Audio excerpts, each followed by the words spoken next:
Absolute class, absolute class. আসলে এই বার্সেলোনাকে থামাবে কি? আমার মনে হয় না যে এইবার থামানোর মতো কেউ কোনো দল রয়েছে এই বার্সেলোনাকে। হ্যান্সি ফ্লিক 10 বছরের যেই শিরোপা করা বার্সেলোনার ইউসিএল এ সেইটা কাটাতে যাচ্ছে, কারণ এই বার্সেলোনাকে থামানোতে কেউ নাই। আমি জাস্ট রবার্ট লেভানডস্কি যে কাউন্টার অ্যাটাকটা দেখছিলাম, যে লামিন ইয়ামাল, ফেরমিন লোপেজ আর রবার্ট লেভানডস্কি যেই মানে কম্বাইন যে একটা ক্রেজি কাউন্টার অ্যাটাক, সেটা দেখছিলাম যে ভাই। আর সঙ্গে যদি লামিন ইয়ামালের গোলটা দেখি, অবিশ্বাস্য গোল।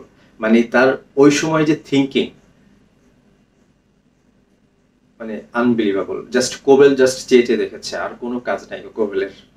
4-0 গোলের জয়। রাফিনিয়া একটা, রবার্ট লেভানডস্কি জোড়া, আর লামিন ইয়ামাল একটা। বল পজিশন, শট, সবকিছু দিয়ে এগিয়ে বার্সেলোনা। ঘরের মাঠ এটা সাধারণত থাকার কথাই ছিল, এবং সঙ্গে কিন্তু দর্শক যেই সাপোর্ট সেটাও পেয়েছে, এটা কোনো বিষয় না। কিন্তু খেলার যে আধিপত্য, সেটা এই কোয়ার্টার ফাইনাল স্টেজে যদি এরকম আধিপত্য, আসলে খুব টাফ যে কোনো দলের জন্য দেখানো।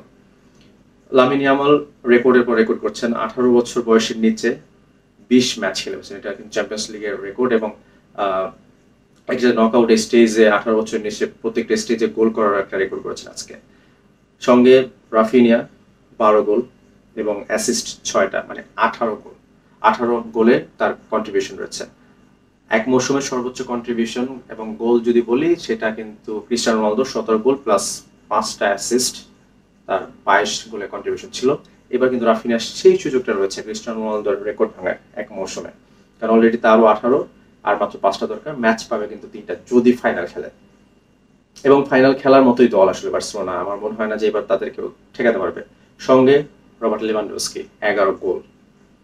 এবং এটা কিন্তু মেসি এবং নেইমারের পর 1 দশক পর কোনো জুটি যারা ডাবল ডিজিটের গোল করলো, 12 গোল এবং 11 গোল। এর আগের বার যখন নেইমার এবং মেসি খেলেছিল, তখন তাদের 10টা করে গোল ছিল। অসাধারণ। মানে আপনি লামিন ইয়ামাল নাকি রবার্ট লেভানডস্কি নাকি রাফিনিয়া, কাকে থামাবেন? ফেরমিন লোপেস এবং দুই সাইডে ফ্র্যাঙ্কি ডিয়ং এবং পেদ্রি। আর সেজনে তো রয়েছেই গোল পোস্টের নিচে। সেজনে আমি দেখছিলাম যে আসলে একটা সেট পিস নিচ্ছিল ডটমুন্ড। লামিন ইয়ামাল সামনে ছিল, তাকে বারবার ডেকে পিছনে আনছিল যে ভাই তুই সামনে যাস না, তো দরকার নাই গোল দেওয়ার, এখন তুই গোল ঠেকা 3 গোলের পর।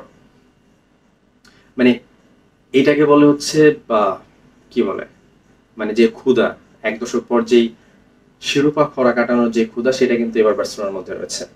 মানে অসাধারণ। ডটমুন্ড শুধু আসলে চেয়েছে, যেটা বলি যে দেখেছে আমেরিকান গুইরাসি কোনো কাজ করতেই পারেনি, তিনি কোনো অ্যাটাকে সেইভাবে দেখাতেই পারেনি। দেখাতে পারানোর কথা না, কারণ 4-2-3-1 ফরমেশন খুব ব্যালেন্স করে আসলে হ্যান্সি ফ্লিক সাজিয়েছে। কিন্তু সেই জায়গায় ডটমুন্ডের যে ফরমেশন ছিল 4-5-1, সেই ফরমেশন কিন্তু কোনো কাজে আসেনি। বারবার তাদের সেই ফরমেশন কাউন্টার অ্যাটাক কিন্তু ভেঙেছে।